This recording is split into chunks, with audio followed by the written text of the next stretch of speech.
سورۃ لقمان۔ بسم اللہ الرحمن الرحیم۔ الف لام میم تلک آیات الکتاب الحکیم۔ اس سورہ مبارکہ کی ابتدائی آیات جو ہیں وہ سورہ بقرہ کی ابتدائی آیات سے بہت مشابہ بھی ہیں، اور دوسرے یہ کہ اس میں ایک لطیف فرق ہے، وہ ابھی آپ کے سامنے آ جائے گا۔ تلک آیات الکتاب الحکیم ھدی و رحمۃ للمحسنین الذین یقیمون الصلاۃ ویؤتون الزکاۃ وہم بالآخرۃ ہم یوقنون اولئک علی ھدی من ربہم واولئک هم المفلحون۔ پانچویں آیت تو یہاں ہے وہی پانچویں آیت ٹھیک سورہ بقرہ کی ہے، اولئک علی ھدی من ربہم واولئک هم المفلحون۔ پہلی آیت الف لام میم یہاں ہے، پہلی آیت الف لام میم سورہ بقرہ کی بھی ہے۔ نوٹ کیجئے کہ وہاں آیا تھا ھدی للمتقین، یہ تقوی والوں کے لیے جن میں کوئی حق کی طلب ہے، جو چاہتے ہیں نیک راستے پر چلنا، جن میں طلب ہدایت ہے، ان کے لیے ہدایت ہے۔ یہاں ایک لفظ کا اضافہ کیا، اگلی منزل چونکہ بیان ہو رہی ہے، ھدی و رحمۃ للمحسنین، یہ جو بلند ترین منزل ہے، جو احسان کے مقام تک پہنچ جائیں، ان کے حق میں یہ صرف ہدایت ہی ہدایت نہیں، رحمت بھی ہے۔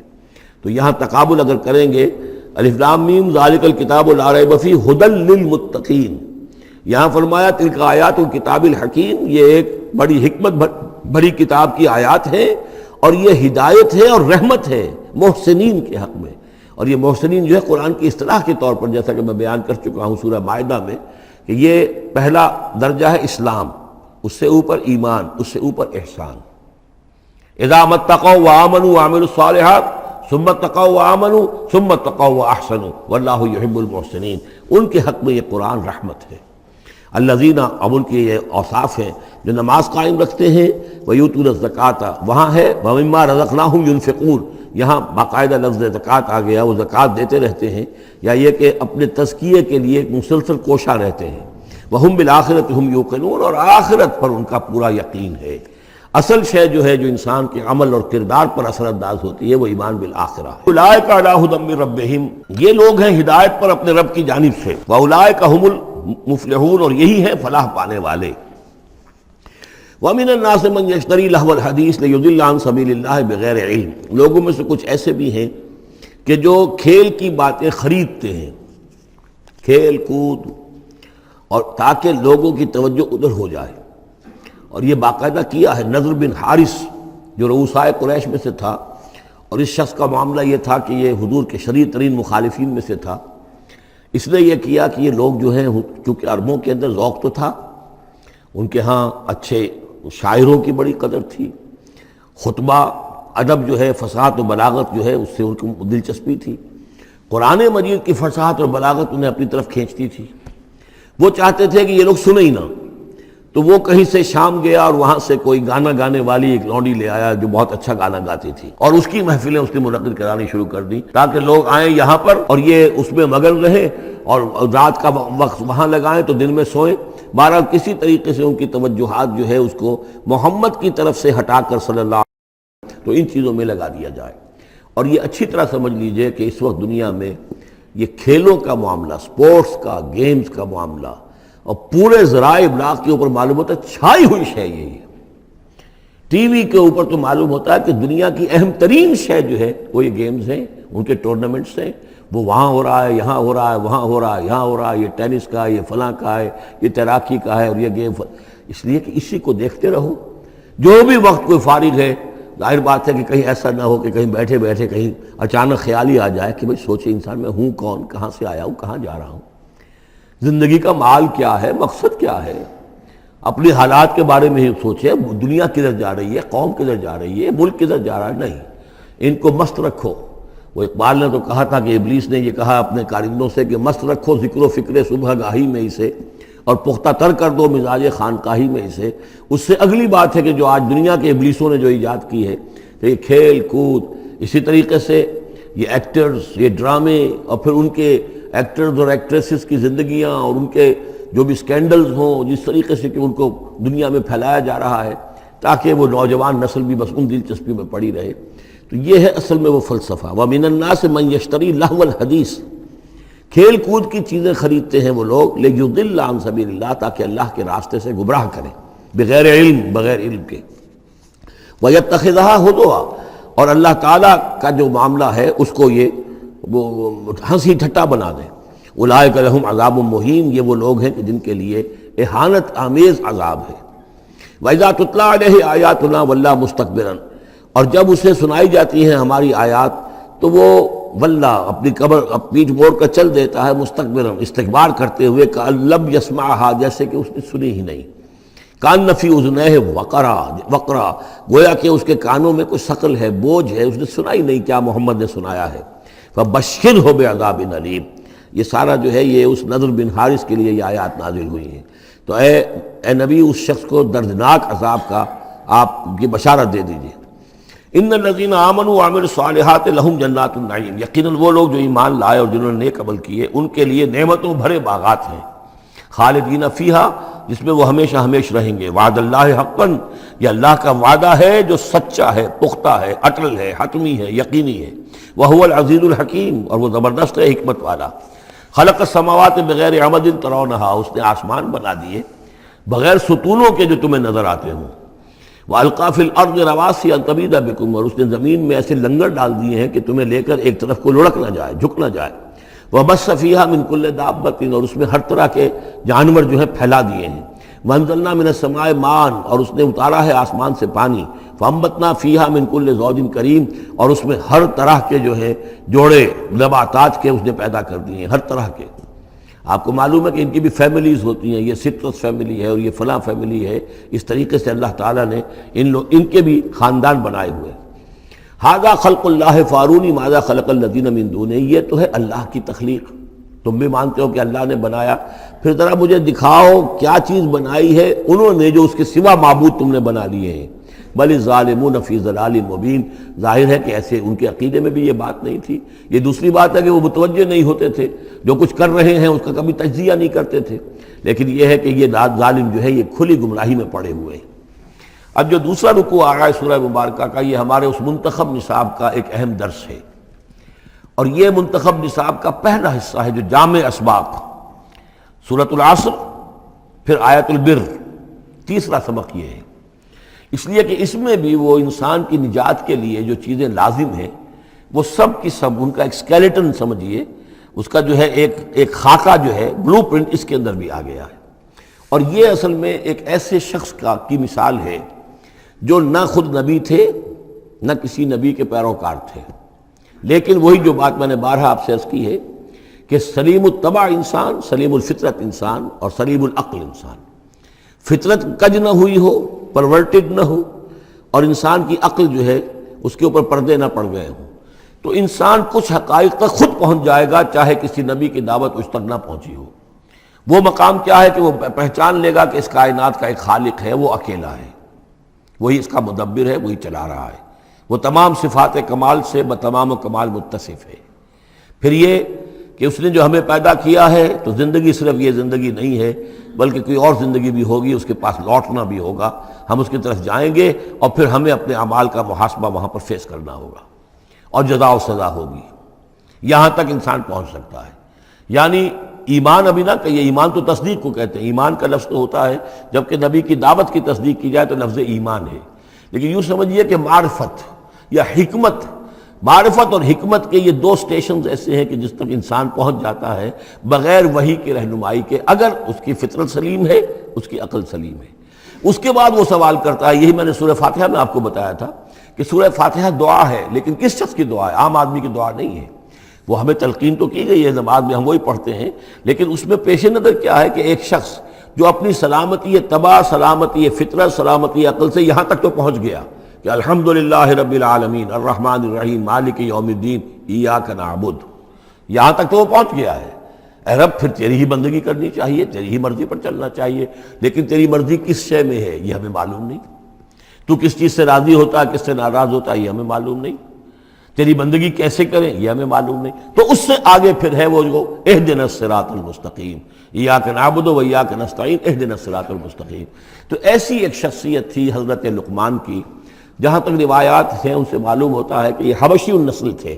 نوبیا ایک جگہ ہے کہ جو سوڈان اور یوں سمجھیے کہ مصر کے تقریباً درمیان یا سرحد پر ہے، وہاں یہ رہتے تھے اور کارپینٹر تھے، لیکن یہ کہ اللہ تعالیٰ ذہانت جس کو بھی چاہے دے دے، لیکن ان کے اندر اللہ تعالیٰ نے وہ ذہانت بھی دی تھی، اور وہ سلامتی فکر، سلامتی عقل، سلامتی فطرت، سلامتی قلب، اس کے نتیجے میں وہ اس چیز تک پہنچ گئے تھے، توحید تک۔ اور اس کے ساتھ ہی یہ ہے کہ اعمال انسان کے جو ہیں وہ ضائع جانے والے نہیں ہیں، ان کا کوئی نہ کوئی بدلہ مل کر رہے گا۔ باقی یہ کہ جو چیزیں وہی سے معلوم ہوتی ہیں، جنت دوزخ، وہ تو ان کے تذکرہ نہیں ملے گا اس کے اندر، جو چیزیں، اور کسی رسول کا تذکرہ بھی نہیں ملے گا، اس لیے کہ وہ کسی رسول کے امتی ہوتے تو تذکرہ کرتے۔ یہاں انہوں نے جو اپنی ایک حکیم اور دانا انسان نے اپنے ساری عمر کے سوچ کا جو لب لباب ہے، خلاصہ ہے، حاصل ہے، وہ اپنے بیٹے کو اپنے انتقال کے وقت وصیت کی شکل میں منتقل کیا ہے، اور اس کو اللہ تعالیٰ نے قرآن میں نقل کر دیا، کیونکہ ان کے اقوال کوٹ کیے جاتے تھے۔ جیسے ہم وہ تقریر کرتے ہیں تو کبھی علامہ اقبال کا حوالہ دیتے ہیں، ان کا شعر کوٹ کر دیتے ہیں، کبھی کسی اور کا، تو یہ بھی اصل میں عرب میں خطباء اور شعراء جانتے تھے کہ یہ لقمان جو ہیں یہ بہت ہی حکیم اور دانا انسان تھے، اور ان کے اقوال جو ہیں کوٹ کیے جاتے تھے اشعار میں بھی اور خطبات میں بھی۔ تو اللہ نے بتایا کہ دیکھو یہ لقمان بھی جو اپنی سلامتی طبع اور سلامتی فکر کی وجہ سے جہاں تک پہنچا، وہ وہی اصول ہے کہ جن کی طرف محمد تمہیں دعوت دے رہے ہیں صلی اللہ علیہ وسلم۔ وَلَقَدْ آتَيْنَا لُقْمَانَ الْحِكْمَةَ، اور ہم نے لقمان کو دانائی عطا کی۔ دانائی کا نتیجہ کیا تھا؟ انشکر للہ، کہ شکر کرو اللہ کا۔ دانائی کا تقاضا، فطرت کی سلامتی کا تقاضا کیا ہے؟ جو بھی آپ کے ساتھ بھلائی کرے اس کے لیے ایک احسان مندی کی جذبات آپ میں پیدا ہونے چاہیے۔ اگر نہیں ہو رہا ہے تو فطرت جو ہے پرورٹڈ ہے، بس ہو گئی، جو بھی بھلائی کرے۔ اور عقل کا تقاضا کیا ہے کہ اصل جو ہے منعم، اس کو پہچان لیا جائے، اور وہ اللہ ہے۔ تو نتیجہ کیا نکلے گا؟ وہ سلامتی طبع جمع سلامتی عقل، تو اللہ کو پہچان لیا جائے اور کہا جائے الحمدللہ، جہاں سے قرآن مجید شروع ہوتا ہے۔ انشکر للہ، کہ شکر کرو اللہ کا۔ ومن یشکر فانما یشکر لنفسہ، جو کوئی بھی شکر کرتا ہے تو وہ شکر کرتا ہے اپنے ہی بھلے کے لیے، اپنے ہی فائدے کے لیے۔ ومن کفر فان اللہ غنی حمید، اور جو کفران نعمت کرتا ہے، ناشکری کرتا ہے، تو اللہ تو غنی اور حمید ہے۔ وَإِذْ قَالَ لُقْمَانُ لِابْنِهِ، اب یہاں سے حضرت لقمان کی وہ نصیحتیں ہیں جو انہوں نے اپنے بیٹے کو کی ہیں، یہاں مذکور نہیں ہے، لیکن مراد یہی ہے کہ انتقال کے وقت، جیسے کہ کوئی شخص دولت مند ہے تو وہ اپنے انتقال کے وقت اپنے بیٹوں کو، یا اگر بیٹا ایک ہی ہے تو اسے بتائے گا کس سے لینا ہے، کس کو دینا ہے، کیا حساب کتاب ہے، کہاں کہاں میرے ایسٹس ہیں۔ کوئی دفینہ ہے تو بھی بتائے گا کہ میرا وہاں فلاں جگہ پر دولت دفن ہے۔ ایک حکیم انسان کے پاس اصل شے اس کی ساری عمر کے غور و فکر کا جو حاصل ہے، کہ میں نے جو کچھ سوچا ہے، میں نے جو کچھ بھی حاصل کیا ہے اپنی فطرت سلیمہ اور عقل سلیم کی رہنمائی میں، وہ میں تمہیں منتقل کر رہا ہوں۔ وَإِذْ قَالَ لُقْمَانُ لِابْنِهِ وَهُوَ يَعِظُهُ، یاد کرو جب کہ کہا لقمان نے اپنے بیٹے سے اور وہ اسے نصیحت کر رہے تھے، یا بنی لا تشرک باللہ، نمبر ایک، اللہ کے ساتھ شرک مت کیجو، ان الشرک لظلم عظیم، یقیناً شرک بہت بڑا ظلم ہے، بہت بڑا ظلم ہے، سب سے بڑی ناانصافی۔ عربی زبان میں ظلم کہتے ہیں وضع الشیء فی غیر محلہ، کسی شے کو ہٹا کر اس کی اصل مقام سے ہٹا کر کہیں اور رکھ دینا، یہ ظلم ہے۔ اللہ خالق ہے تنہا، باقی سب مخلوق ہیں، اب آپ نے مخلوق میں سے کسی کو اللہ کے برابر کر دیا، یا اللہ کو کسی اعتبار سے گرا کر مخلوق کی صف میں لا کے کھڑا کر دیا، تو اس سے بڑا شرک، اس سے بڑی ظلم، اس سے بڑی ناانصافی، اس سے بڑا ظلم کوئی نہیں۔ وَإِذْ قَالَ لُقْمَانُ لِابْنِهِ وَهُوَ يَعِظُهُ يَا بُنَيَّ لَا تُشْرِكْ بِاللَّهِ إِنَّ الشِّرْكَ لَظُلْمٌ عَظِيمٌ، اور اس کے بعد فوراً ہی اللہ تعالیٰ نے اپنی طرف سے ایک بات ایڈ کی ہے۔ یہ چوتھا مقام آ گیا ہے کہ جہاں اللہ کے حق کے فوراً بعد والدین کا حق۔ ظاہر بات ہے کہ حضرت لقمان کو یہ بات کچھ یعنی مناسب نہیں معلوم ہوئی کہ وہ اپنا حق بھی بیان کریں، لہذا اس کی تکمیل کر دی ہے اللہ تعالیٰ نے۔ وَوَصَّيْنَا الْإِنسَانَ بِوَالِدَيْهِ، اور ہم نے وصیت کی انسان کو اس کے والدین کے بارے میں، اور والدین میں سے بھی خاص طور پر والدہ، اس لیے کہ زیادہ مشقت وہ جھیلتی ہے، زیادہ تکلیفیں بچوں کی پرورش میں ماں کو برداشت کرنی پڑتی ہیں۔ وَوَصَّيْنَا الْإِنسَانَ بِوَالِدَيْهِ حَمَلَتْهُ أُمُّهُ وَهْنًا عَلَى وَهْنٍ، اسے اٹھائے رکھا، وہ جو حمل ہے اس کے اپنے جسم کے اندر اٹھائے رکھا اس نے اس کو، وہنن علی وہنن، کمزوری پر کمزوری جھیل کر، وفصالہ فی عامین، پھر اس کا دودھ چھڑانا ہوا 2 سال میں سے، پھر یہ کہ پہلے 9 مہینے تو جونک کی طرح اس کے جسم کے اندر خون چوستا رہا، اور اس کے بعد پھر جو ہے دودھ اس کا جو ہے پیا ہے، تو وہ بھی اس کی توانائیاں اور اس کی قوت ہی ہے کہ جو دودھ کی شکل میں اس کے لیے غذا بنی ہے۔ انشکر لی ولوالدیک، کہ شکر کرو میرا اور اپنے والدین کا، الی المصیر، اور میری طرف تم کو لوٹ کر آنا ہے۔ اب دیکھیے جیسے میں نے وہاں عرض کیا تھا کہ سورہ عنکبوت میں اور اس میں بڑی مناسبت ہے ان دو میں، وہ مضمون اب یہاں بھی آ رہا ہے کہ اگر یہ دو حق ٹکرا جائیں، ایک حق اللہ کا ہے شرک نہ کیا جائے، ایک حق والدین کے ساتھ حسن سلوک ہے، اب یہ ٹکرا گئے، والدین کہہ رہے ہیں شرک کرو، اب کیا کریں؟ وَإِن جَاهَدَاكَ عَلَىٰ أَن تُشْرِكَ بِي مَا لَيْسَ لَكَ بِهِ عِلْمٌ، اگر وہ تم سے جہاد کریں، تم پر دباؤ ڈالیں، تم سے لڑیں، تم سے جھگڑیں اور تمہیں مجبور کریں کہ تم شریک کرو اور شرک کرو میرے ساتھ ایسی چیز کا کہ جس کا تمہارے پاس کوئی علم نہیں ہے، فَلَا تُطِعْهُمَا، تو ان کا کہنا مت مانو۔ وہاں پر بھی یہ مضمون آ چکا، یہاں دوبارہ آ گیا کہ ان کے حقوق ایک حد تک ہیں، اس سے آگے بڑھ کر وہ اللہ کے حقوق پر ڈاکہ ڈالنے لگے، بازی بازی بارش بابا ہم بازی، ان کے حقوق اللہ کے حقوق کے برابر نہیں ہو سکتے، ان کے حقوق اللہ کے حقوق سے فائق نہیں ہو سکتے، اس کے نیچے نیچے ہیں، تو شرک نہیں۔ البتہ یہاں یہ ذہن میں رکھیے کہ شرک صرف بت پرستی کو نہیں کہتے، لا تشرک، شرک کی کوئی قسم بھی ہو۔ اب اللہ کے کسی ایک حکم کو اگر والدین کہتے ہیں توڑو، اس کا کیا مطلب ہے؟ یہ شرک کا حکم دے رہے ہیں، اس لیے کہ آپ نے والدین کے کہنے پر اللہ کے حکم کی خلاف ورزی کی، اس کا مطلب ہے کہ آپ نے مطاع اور معبود والدین کو بنا لیا۔ نفس کے کہنے پر آپ حرام کے اندر منہ مار رہے ہیں تو آپ کا جو حرام جو دولت ہے وہ آپ کا معبود ہے، اور آپ کا نفس آپ کا معبود ہے۔ ارأیت من اتخذ الہہ ہواہ، کیا تم نے دیکھا اس شخص کو جس نے اپنی خواہش و نفس کو اپنا معبود بنا لیا؟ تو شرک کا مفہوم جو ہے اس کا پورا وسیع مفہوم، اور جیسا کہ اس سے پہلے بھی تذکرہ ہو چکا ہے، اس پر الحمدللہ کہ میں نے تقریباً 20 سال پرانی بات ہے یہ، کہ میں نے اقسام حقیقت و اقسام شرک پر 6 گھنٹے کے کیسٹس جو ہیں میرے وہ ریکارڈڈ ہیں اور موجود ہیں۔ تو اس حوالے سے اس کو یہ نہیں سمجھنا چاہیے کہ شرک سے مراد صرف بت پرستی ہے۔ وَإِن جَاهَدَاكَ عَلَىٰ أَن تُشْرِكَ بِي مَا لَيْسَ لَكَ بِهِ عِلْمٌ فَلَا تُطِعْهُمَا، لیکن دیکھیے یہ ہے اللہ تعالیٰ کی تعلیم، اس کے اندر کیا توازن ہے۔ اس کا یہ مطلب نہیں ہے کہ والدین کے سارے حقوق ہی ساقط ہو گئے۔ اگر والدین مشرک ہیں، تمہیں شرک کرنے کا حکم دے رہے ہیں تو ان کا یہ حکم تو نہیں مانو گے، لیکن ان کے ساتھ حسن سلوک پھر بھی کرنا ہے۔ والد تو ہے نا، وہ والدہ تو ہے نا۔ وَصَاحِبْهُمَا فِي الدُّنْيَا مَعْرُوفًا، دنیا میں ان کے ساتھ رہو بہتر انداز میں، صحیح انداز میں خدمت ان کی کرو، اگر انہیں ضرورت ہے تو اپنا مال ان پر خرچ کرو۔ اس کے اندر یہ نہیں ہوگا کہ سارے حقوق ساقط ہو گئے، اب انہیں گالیاں دینی شروع کر دو یا ان کو جو ہے ستانا شروع کر دو، نہیں۔ لیکن اگر وہ اللہ کے حکم کے خلاف کوئی حکم دیتے تو مت مانو۔ وَاتَّبِعْ سَبِيلَ مَنْ أَنَابَ إِلَيَّ، اور پیروی کرو اس شخص کے راستے کی کہ جو میری طرف اپنا رخ کر چکا ہے۔ یعنی والدین کا اتباع نہیں ہے، والدین کی اطاعت نہیں ہے، والدین کے ساتھ حسن سلوک ہے۔ اطاعت ہوگی اگر اللہ کی اطاعت کے مطابق، اس کے دائرے کے اندر تو اطاعت بھی ہوگی، لیکن بالفعل اور آزادانہ کوئی اطاعت نہیں والدین کی۔ کہیں بھی قرآن مجید میں نہیں آیا اپنے والدین کی اطاعت کرو۔ کیا حکم دیا گیا؟ حسن سلوک، نیک سلوک، ان کی ضرورت، ان کی خبر گیری ہے، ان کی خدمت ہے، ان کی ضروریات کا لحاظ رکھنا، اس کا حکم ہے۔ باقی پیروی کرو اس شخص کی جس نے اپنا رخ میری طرف کر لیا ہے، وہ کوئی بھی ہے۔ پہلے انبیاء ہوتے تھے، انبیاء کی پیروی کرو، اب انبیاء نہیں ہیں، انبیاء کے خادم ہیں۔ انبیاء کی امتوں میں جو شخص بھی اٹھا ہے دین کی دعوت لے کر، جس نے اپنا رخ کر لیا ہے، جس نے کہا میں چل رہا ہوں اللہ کے راستے میں، کون میرا ساتھی بنتا ہے، تو پیروی کرو اس کی۔ وَاتَّبِعْ سَبِيلَ مَنْ أَنَابَ إِلَيَّ، پیروی کرو اس شخص کے راستے کی جس نے اپنا رخ میری طرف کر لیا ہے۔ ثُمَّ إِلَيَّ مَرْجِعُكُمْ، پھر میری ہی طرف تم سب کا لوٹنا ہے۔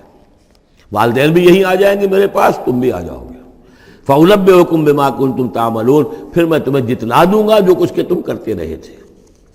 اب یہاں بیچ میں جو آگے اللہ کی طرف سے آگے آئی، حضرت لقمان کی نصیحت صرف ابھی ایک آئی تھی، یا بنی لا تشرک باللہ ان الشرک لظلم عظیم، اے میرے بچے شرک مت کرنا اللہ کے ساتھ، اس لیے کہ شرک جو ہے بہت بڑا ظلم ہے، بہت بڑی ناانصافی ہے۔ دوسری وصیت ان کی کیا ہے؟ یا بنی انہا ان تک مثقال حبۃ من خردل فتکن فی صخرۃ او فی السماوات او فی الارض یأت بها اللہ ان اللہ لطیف خبیر، اے میرے بچے عمل، خواہ وہ نیکی کا ہو خواہ بدی کا ہو، انہا، ہا کی ضمیر ہے عمل کی طرف، عمل خواہ ایک رائی کے دانے کے ہم وزن ہو۔ اب یہ سب سے چھوٹی چیز، رائی کا دانہ، فتیلہ، نقیرہ، یہ 3 چیزیں آتی ہیں قرآن مجید میں عام طور پر چھوٹی شے کے لیے، لا یظلمون فتیلہ، لا یظلمون نقیرہ، اور یہ کہ رائی کا دانہ بہت چھوٹا، تو چاہے وہ نیکی یا بدی ہو رائی کے دانے کے ہم وزن۔ اور پھر فتکن فی صخرۃ، وہ کسی پہاڑ کی، کسی چٹان کے پیٹ میں جا کر، کسی کھو کے اندر جا کر وہ عمل کیا گیا ہو، او فی السماوات، یا آسمانوں میں کیا گیا ہو۔ اب تو آسمانوں میں ہے نا، آپ خلا میں جا کر وہ عمل کر رہے ہیں، تو پھر اب تو انسان جو ہے وہاں تک پہنچ گیا ہے۔ او فی الارض، یا زمین کے پیٹ میں گھس کر کیا گیا ہو، یأتی بہ اللہ، اللہ اسے لے آئے گا۔ یعنی انسانی اعمال، انسان اشرف المخلوقات ہے، اور انسانی اعمال ایسی گھٹیا چیز نہیں ہے کہ ایسے ضائع کر دے اللہ، چاہے وہ نیکی ہے چاہے بدی۔ فمن یعمل مثقال ذرۃ خیرا یرہ ومن یعمل مثقال ذرۃ شرا یرہ، لیکن عمل ضائع نہیں ہوگا، چاہے وہ رائی کے دانے کے برابر ہو، پھر چاہے وہ کسی چٹان میں گھس کر کیا گیا ہو، کسی پہاڑ کی کھو میں کیا گیا ہو، چاہے وہ خلا اور فضا کی پہنائیوں میں کیا گیا ہو، چاہے وہ زمین کے اندر سرنگ کھود کر کیا گیا ہو، یأتی بہ اللہ ان اللہ لطیف خبیر، یقیناً اللہ تعالیٰ باریک بین ہے، باخبر ہے۔ اب دو چیزیں آ گئیں، اللہ کے ساتھ شرک نہیں، اور اعمال کے بارے میں دیکھ لو، نیکی اور بدی کے نتائج نکل کر رہیں گے۔ اس سے آگے بعث بعد الموت کا یہاں تذکرہ نہیں ہے، اس سے بعد جنت اور دوزخ کا، اس لیے کہ یہ چیزیں معلوم ہوتی ہیں پھر نبی کے بتانے سے۔ اصولی طور پر جو چیز حکمت سے انسان جہاں تک پہنچ سکتا ہے وہ دو ہے، ایک خالق اور اس کے ساتھ شرک نہ ہو، اور نمبر دو اس اعمال انسانی ان کا ضرور بدلہ ملے گا۔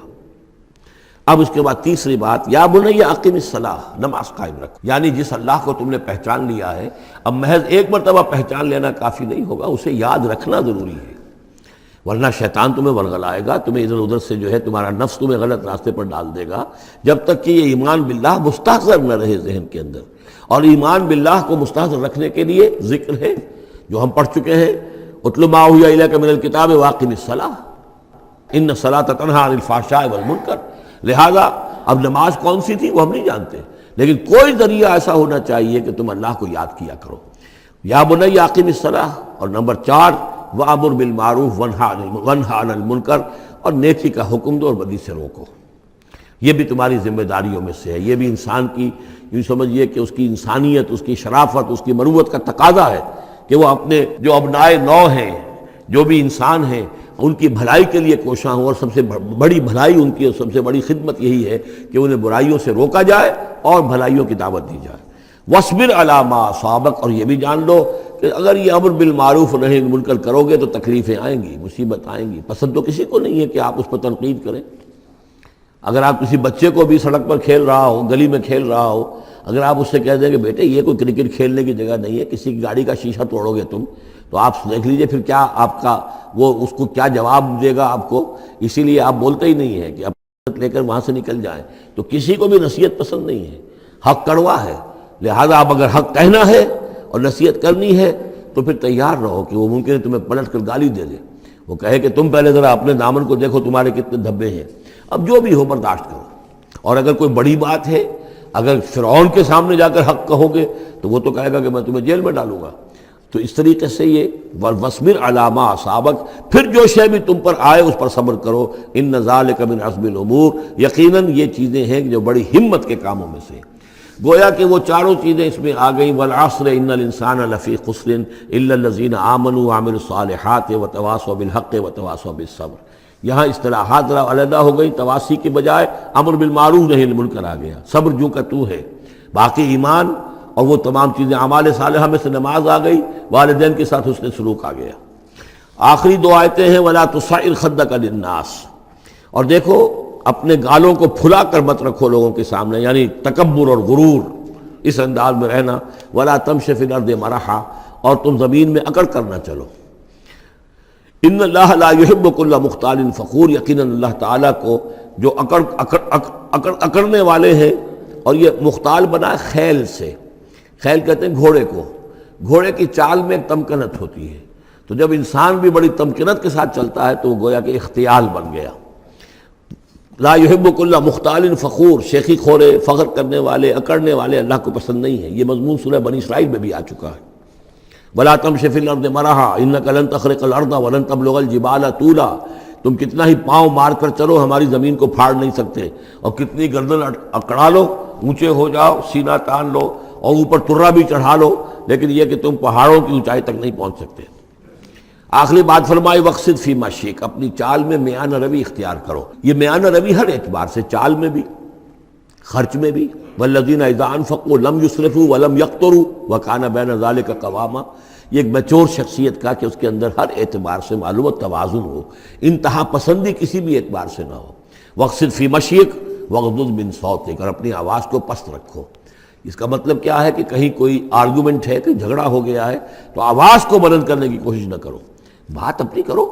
عام طور پر یہ ہوتا ہے کہ جب آدمی دیکھتا ہے کہ میری دلیل تو کمزور پڑ گئی تو پھر وہ اپنی آواز کی والیوم بڑھا کر کوشش کرتا ہے کہ کمپنسیٹ کرے کہ دلیل عقلی اعتبار سے تو کمزور ہے لیکن میری آواز جو ہے وہ اس کے اندر وزن پیدا کر دے۔ وَلَا وَغْضُضْ مِنْ صَوْتِكَ، اور دیکھو ان انکر الاصوات لصوت الحمیر، آواز جو گدھے کی ہوتی ہے وہ ڈھیچو ڈھیچو جب کرتا ہے تو بلند تو وہ بہت ہوتی ہے لیکن کس قدر ناپسندیدہ آواز ہے، کتنی ناپسندیدہ آواز ہے۔ تو آواز کی بلندی کوئی حسن نہیں ہے، اصل تو یہ شے ہے کہ آپ جو بات کہیں وہ وزنی ہو، وہ دلیل کے ساتھ ہو، اور وہ آپ اپنی بات کو منوا سکیں اس کے حوالے سے۔ الم تروا ان اللہ سخر لکم ما فی السماوات وما فی الارض واسبغ علیکم نعمہ ظاہرۃ وباطنہ ومن الناس من یجادل فی اللہ بغیر علم ولا ہدی ولا کتاب منیر، صدق اللہ العظیم۔ کیا تم نے دیکھا نہیں کہ اللہ تعالیٰ نے تمہارے لیے مسخر کر دیا ہے جو کچھ کے آسمانوں میں ہے اور جو کچھ کے زمین میں ہے؟ یعنی یہ کہ آسمان کے اندر سورج ہے، چاند ہے، یہ سب تمہاری ضرورتیں بہم پہنچانے میں لگے ہوئے ہیں۔ سورج کی تمازت ہے جس سے تمہاری فصلیں پکتی ہیں، اسی سے ہواؤں کا نظام چل رہا ہے، بارشوں کا برسنا، تو یہ سارا معلوم ہوتا ہے کہ تمہارے لیے یہ سب بستر بچھایا ہے اللہ نے اور ساری تمہاری ضرورتیں پوری کی ہیں۔ وَأَسْبَغَ عَلَيْكُمْ نِعَمَهُ، اور اس نے تم پر اپنی ساری نعمتیں مکمل کر دی ہیں، پوری کر دی ہیں۔ ظاہرۃ و باطنۃ، یہ نعمتیں ظاہری بھی ہیں، باطنی بھی ہیں، جو باہر سے نظر آتی ہیں، دکھتی ہیں، جن کو ہم استعمال کرتے ہیں۔ بہت سی نعمتیں وہ جن کا ہمیں احساس ہی نہیں ہے، ہمارے وجود کے اندر کیا کچھ اللہ تعالیٰ نے ودیت کیا ہوا ہے اس کا ہمیں پوری طرح احساس بھی نہیں۔ وَمِنَ النَّاسِ مَن يُجَادِلُ فِي اللَّهِ بِغَيْرِ عِلْمٍ، یہ آیت آ چکی ہے سورہ حج میں۔ لوگوں میں سے کچھ ایسے بھی ہیں جو جھگڑتے ہیں اللہ کے معاملے میں، یا اللہ کے بارے میں، یا اللہ کے احکام کے بارے میں، اللہ کی آیات کے بارے میں، بغیر اس کے کہ بغیر علم کہ ان کے پاس کوئی علم ہو، ولا ہدن، نہ کوئی رہنمائی اور ہدایت ہے، ولا کتاب منیر، نہ کوئی روشن کتاب ہے۔ وَإِذَا قِيلَ لَهُمُ اتَّبِعُوا مَا أَنزَلَ اللَّهُ قَالُوا بَلْ نَتَّبِعُ مَا وَجَدْنَا عَلَيْهِ آبَاءَنَا، اور جب ان سے کہا جاتا ہے کہ پیروی کرو اس کی جو اللہ نے نازل فرمایا ہے، قرآن اتارا ہے، اس کی پیروی کرو۔ قالوا، وہ کہتے ہیں، بل نتبع ما وجدنا علیہ آباءنا، بلکہ ہم تو پیروی کریں گے اس کی کہ جس کو پر ہم نے پایا ہے اپنے آباء و اجداد کو۔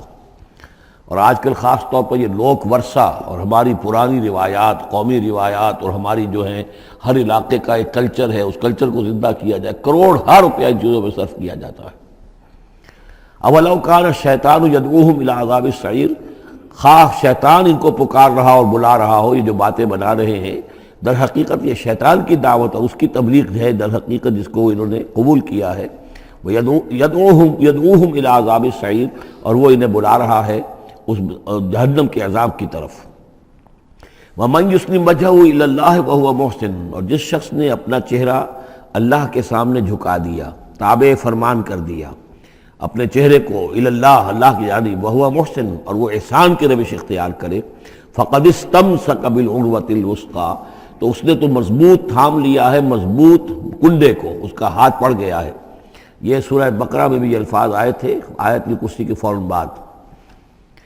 فَمَن يَكْفُرْ بِالطَّاغُوتِ وَيُؤْمِن بِاللَّهِ فَقَدِ اسْتَمْسَكَ بِالْعُرْوَةِ الْوُثْقَىٰ وَإِلَى اللَّهِ عَاقِبَةُ الْأُمُورِ، اور تمام معاملات کا انجام آخر کار اللہ ہی کے ہاتھ میں ہے، اللہ ہی تک اس کو لوٹا دیا جائے گا۔ وَمَن كَفَرَ فَلَا يَحْزُنْكَ كُفْرُهُ، اور اے نبی جو کفر کر رہا ہے تو آپ اس کے کفر اور کفر کے لیے جو وہ بھاگ دوڑ کر رہا ہے اس سے آپ پریشان نہ ہو، دلگیر نہ ہو۔ الینا مرجعہم، میری طرف ان سب کو لوٹنا ہے، فننبئہم بما عملوا، ہم انہیں اچھی طرح بتا دیں گے، جتلا دیں گے جو کچھ کہ انہوں نے کیا تھا۔ ان اللہ علیم بذات الصدور، یقیناً اللہ تعالیٰ تو جو کچھ سینوں میں چھپا ہوا ہے اس سے بھی واقف ہے۔ نمتعہم قلیلا، ہم انہیں ذرا تھوڑی دیر کے لیے ساز و سامان دے رہے ہیں، دنیا کے اندر یہ مزے لے لیں، مزے لوٹ لیں۔ ثم نضطرهم الى عذاب غلیظ، پھر ہم انہیں کشاں کشاں لے آئیں گے، کھینچ کر پکڑ کر لے آئیں گے اس عذاب کی طرف جو بہت گاڑا ہے۔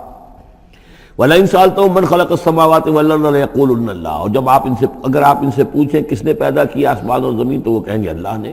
قُلِ الْحَمْدُ لِلَّهِ، کہیے الحمدللہ، ساری حمد بھی پھر اسی کی ہے۔ بل اکثرهم لا يعلمون، لیکن یہ کہ ان کی اکثریت علم نہیں رکھتی۔ للہ ما فی السماوات والارض، آسمانوں اور زمین میں جو کچھ ہے وہ اللہ کے لیے ہے، اللہ ہی کا ہے، اللہ کی ملکیت ہے، یہ لام تملیک ہے، اللہ کی ملکیت ہے ہر وہ شے جو بھی کچھ ہے آسمانوں میں اور زمین میں۔ ان اللہ هو الغنی الحمید، یقیناً وہ غنی ہے، اسے کوئی احتیاج نہیں، اور حمید ہے، بڑی خوبیوں والا ہے، اپنی ذات میں ستودہ صفات ہے۔ وَلَوْ أَنَّ مَا فِي الْأَرْضِ مِنْ شَجَرَةٍ أَقْلَامٌ، اور اگر جتنے بھی زمین میں درخت ہیں وہ قلم بن جائیں، والبحر، اور سمندر جو ہے وہ سیاہی بن جائے، جیسے میں یہ مضمون سورہ کہف میں بھی آ چکا ہے۔ قُلْ لَوْ كَانَ الْبَحْرُ مِدَادًا لِكَلِمَاتِ رَبِّي وَلَنَفِدَ الْبَحْرُ قَبْلَ أَن تَنفَدَ كَلِمَاتُ رَبِّي وَلَوْ جِئْنَا بِمِثْلِهِ مَدَدًا، اگر پورا سمندر جو ہے میرے رب کے کلمات کو لکھنے کے لیے سیاہی بن جائے تو وہ سیاہی سمندر ختم ہو جائے گا، لیکن یہ کہ میرے رب کے کلمات ختم نہیں ہوں گے چاہے اتنا ہی سمندر اور لے آیا جائے۔ وہی مضمون یہاں بھی آ رہا، اور یہ بات نوٹ کی ہے، میں نے کئی مرتبہ آپ کو بتائی ہے کہ اہم مضامین قرآن مجید میں کم سے کم دو جگہ ضرور ملتے ہیں۔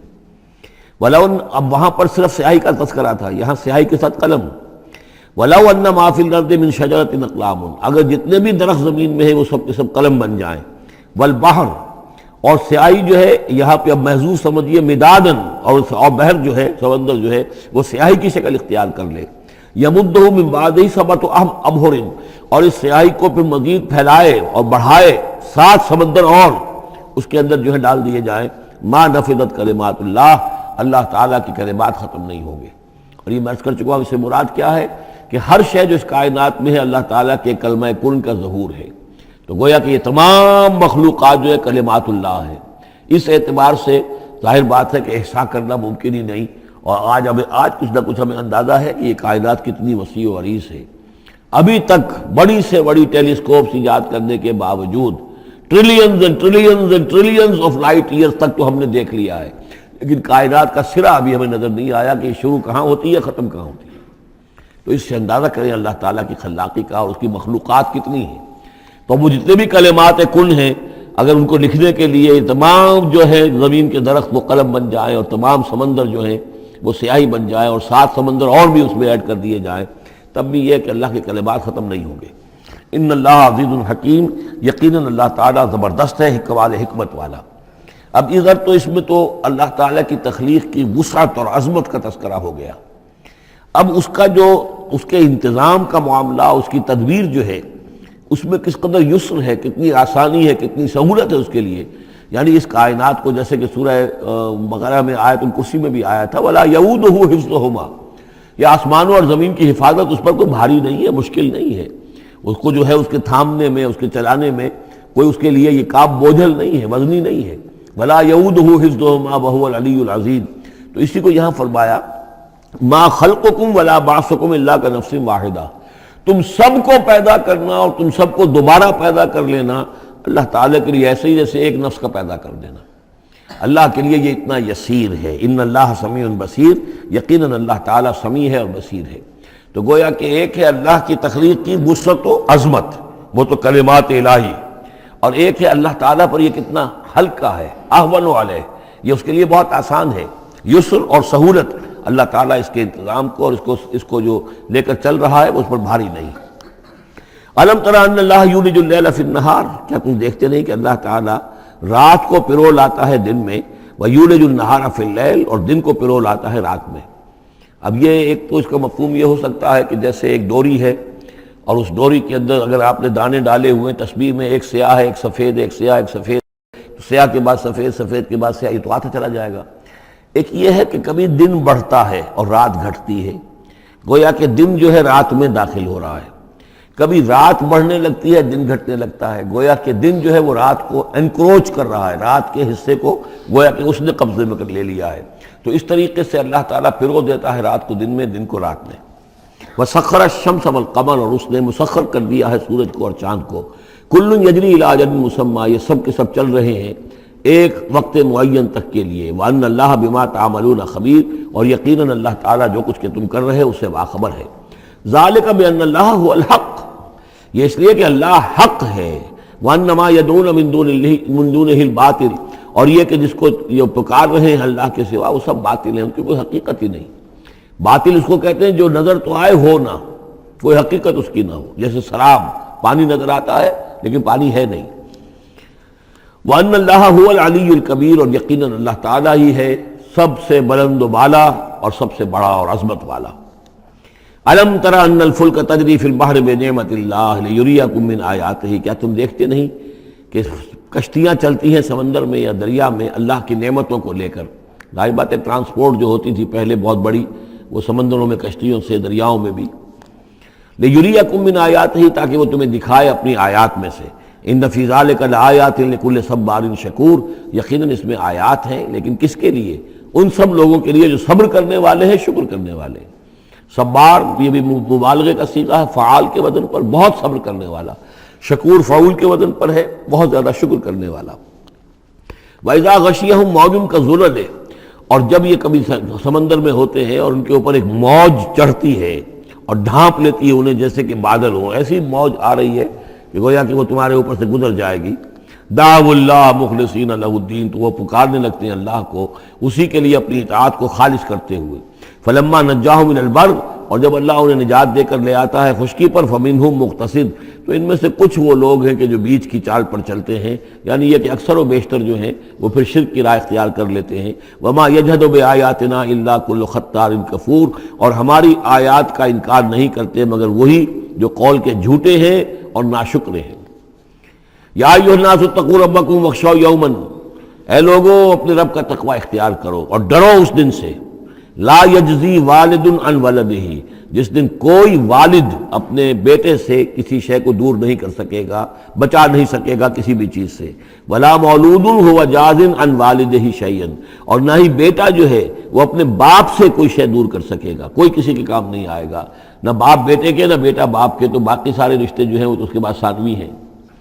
ان وعد اللہ حق، یہاں وہ آیت بھی یاد آ گئی ہوگی آپ کو، یا بنی اسرائیل اذکروا نعمتی التی انعمت علیکم انی فضلتکم علی العالمین واتقوا یوما لا تجزی نفس عن نفس شیئا ولا یقبل منها شفاعۃ ولا یؤخذ منها عدل ولا هم ينصرون۔ یا ایھا الناس اتقوا ربکم واخشوا یوما لا یجزی والد عن ولدہ ولا مولود هو جاز عن والدہ شیئا ان وعد اللہ حق، اللہ کا وعدہ سچا ہے، شدنی ہے، اٹل ہے، ہو کر رہے گا، قیامت آ کر رہے گی، جزا و سزا ہو کر رہے گی۔ فلا تغرنکم الحیات الدنیا، تو دیکھو تمہیں نہ دھوکے میں ڈال دے یہ دنیا کی زندگی، تم اسی کے اوپر ریجھ جاؤ، اسی میں مگن ہو جاؤ، اسی میں گم ہو جاؤ، تو گویا کہ یہ تمہارے لیے پھر دھوکے کی ٹٹی بن گئی کہ اصل زندگی سے تمہیں جو ہے ذہناً جو ہے اس نے غافل کر دیا۔ ولا یغرنکم باللہ الغرور، اور دیکھنا وہ دھوکے باز تمہیں اللہ تعالیٰ کی شان غفاری کے حوالے سے دھوکہ نہ دے۔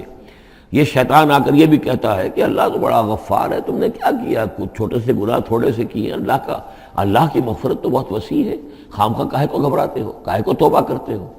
تو یہ جو ہے اللہ کی رحیمی، اللہ کی شان غفاری کا حوالے سے دھوکے میں دینا انسان کو۔ ولا یغرنکم باللہ الغرور ان اللہ عندہ علم الساعہ، اللہ ہی ہے کہ جس کے پاس ہے قیامت کا علم کہ قیامت کب آئے گی۔ ساعہ اور قیامہ، اس کے فرق کو ذہن میں رکھیے۔ گھڑی وہ معین گھڑی جب کہ زلزلہ ہوگا اور یہ اجرام سماویہ جو ہیں وہ ایک دوسرے سے ٹکرائیں گے اور پہاڑ جو ہیں روئی کے گالوں، یہ ساعہ ہے جس میں کہ ہلاکت ہوگی دنیا کی آخری۔ اور پھر باس بادل موت کے بعد جو دن آنا ہے وہ قیامہ ہے۔ قیام کہتے ہیں کھڑے ہونے کو، اس دن کھڑے ہوں گے لوگ اور حاضر ہوں گے اپنے رب کے حضور میں۔ تو عام طور پر ہم قیامت کا لفظ جب بولتے ہیں تو ساعت کی جگہ پر بولتے ہیں۔ قرآن کی جو پرٹیکولر اپنی ٹرمینالوجی ہے اس میں یہ ساعہ ہے، وہ گھڑی کہ جس میں ہلچل ہوگی اور یہ جو بھی کچھ ہونا ہے جس کا کہ نقشہ کھینچا گیا، القاریہ والقاریہ وما ادراک ما القاریہ، یہ ہے الساعہ۔ لیکن پھر جب باس بعد الموت کے بعد جب کھڑے ہونا ہے قبروں سے نکل کر اللہ کے حضور میں، تو یہ ہوگا قیامہ، کھڑے ہونے کا دن۔ ان اللہ عندہ علم الساعہ، وہ ساعت کب آئے گی اس کا علم صرف اللہ کے پاس ہے۔ وَيُنَزِّلُ الْغَيْثَ، وہی بارش برساتا ہے۔ وَيَعْلَمُ مَا فِي الْأَرْحَامِ، وہ جانتا ہے جو کچھ کے رحموں میں ہے، ماں کے پیٹ میں کیا ہے وہ جانتا ہے۔ وَمَا تَدْرِي نَفْسٌ، اور کوئی جان نہیں جانتی ماذا تکسب غدا، کہ کل وہ کیا کمائی کرے گی۔ وَمَا تَدْرِي نَفْسٌ، اور کوئی جان نہیں جانتی بِأَيِّ أَرْضٍ تَمُوتُ، کہ کس زمین میں اس کی موت واقع ہوگی۔ ایک شخص ہے اپنے ملک سے صرف چند دن کے لیے کہیں باہر گیا، وہیں انتقال ہو گیا، اسے کبھی گمان بھی نہیں ہو سکتا تھا۔ سال ہر سال سے کہیں مقیم ہے، وہاں موت نہیں آئی، اور کہیں گیا ہے اور وہاں موت آ گئی۔ تو کوئی نہیں جانتا کس زمین میں اس کی موت واقع ہوگی. ان اللہ علیم الخبیر، یقیناً اللہ تعالیٰ علیم اور خبیر ہے. یہ جو 5 چیزیں یہاں گنوائی گئی ہیں، اس میں آج کل بڑا اشکال ہے، اور لوگ کہتے ہیں کہ یہ آپ پتہ چل جاتا ہے کہ ماں کے رحم میں جو ہے، ماں کے پیٹ میں بیٹا ہے یا بیٹی ہے. اس کے 2 اعتبار سے اس کو سمجھ لیجئے. اس آیت میں 5 چیزوں کا ذکر ہے. پہلی چیز میں حصر کا اسلوب ہے کہ یہ چیز صرف اللہ کو معلوم ہے، اگرچہ یہاں یہ نہیں لکھا ہوا ہے کہ اللہ کے سوا کوئی نہیں جانتا، پھر بھی چونکہ حصر کا اسلوب ہے. ان اللہ عندہ علم الساعہ، یقیناً اللہ ہی ہے جس کے پاس ہے قیامت کا علم، ساعت کا علم.